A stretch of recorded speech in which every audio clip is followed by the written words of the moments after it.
Jon Voight warned of Hollywood's potential collapse, urging action and supporting President Donald Trump's latest tariff plan in a new interview.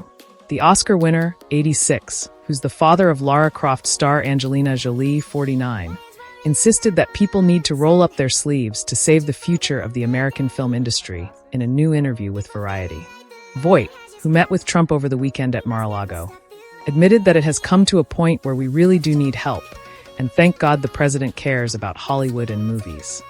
The Midnight Cowboy actor, who's working with the president on a plan to revitalize the film industry, added, "We've got to roll up our sleeves here.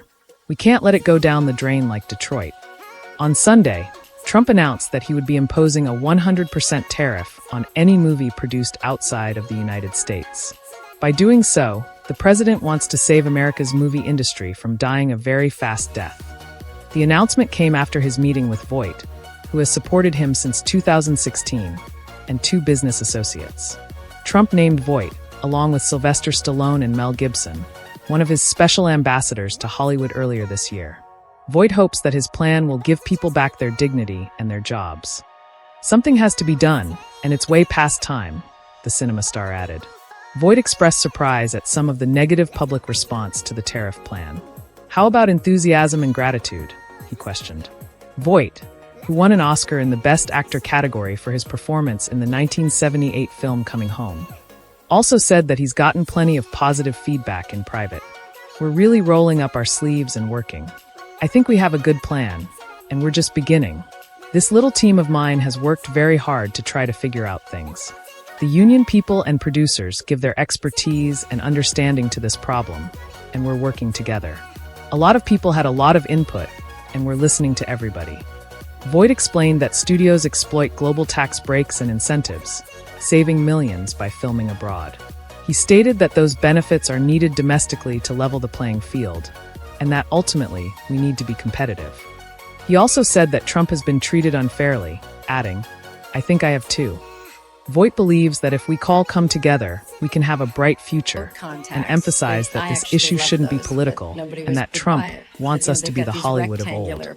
In his post on Sunday, Trump wrote, "Other countries are offering all sorts of incentives to draw our filmmakers and studios away from the United States.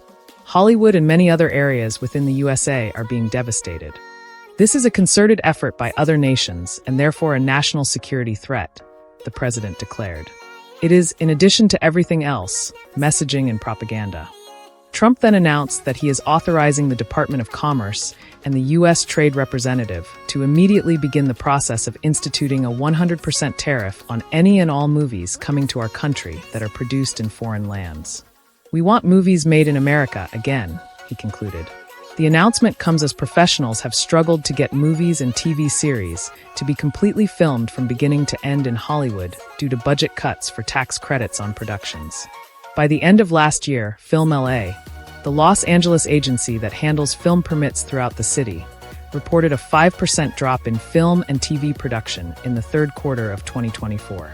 The 5,048 total film and TV shoot days also represented a whopping 36.4% drop from the 5-year average. At the same time, reality television production tumbled a massive 56.3% from the third quarter of 2024 compared with the year before, and represented a 52.7% drop against the 5-year average.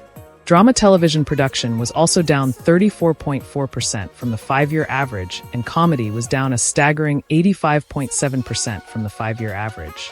Television production overall fell 18.3%, down also 53.2% from the 5-year average over the quarter. Now, experts warn, the once booming city of the stars may be in decline. This is not hyperbole to say that if we don't act, the California film and TV industry will become the next Detroit Auto. Noel Steeman, a writer and producer who worked on The Sopranos and is a member of the Stay in LA campaign, said last month. Stay in LA is a political organization that aims to fight for productions in Hollywood and restore our city's vibrant creative industry and lift the entire city of LA up in the process, according to its website.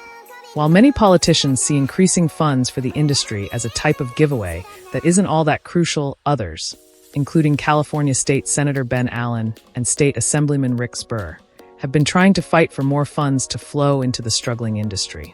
This is not a tax giveaway. This is a job program that is keeping people in their homes, keeping people off the unemployment rolls, Zbir said at the meeting.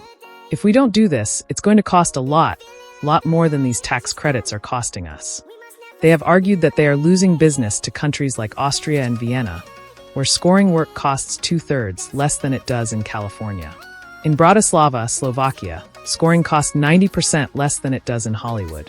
Karen Baker-Landers, a supervising sound editor, also noted that other states have carve-outs, or a production incentive that would help ensure that projects that start in LA would wrap up production there as well, IndieWire reported. Depending on the size of a film, post-production can employ dozens to hundreds of people, the two-time Oscar winner said. Traditionally, it's not unusual to shoot out of state or out of country based on the creative needs of the story. However, it always came back to California to post. That's not been the case anymore. Visual effects, sound, picture, music have been migrating out of California chasing these tax incentives.